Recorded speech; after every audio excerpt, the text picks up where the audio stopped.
WPS. Na-update din sa ano. Kuha niya yung pera ko sa Gcash. Saan? Yung WPS na app, sinasinit sa ano namin sa CBC doon. Nangyari,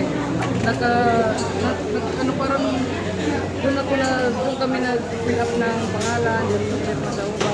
Oo.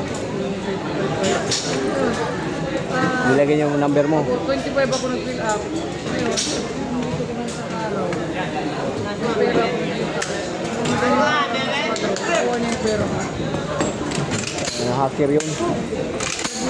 Pero yun po ang apps na yun. Nag-ano naman po yung mga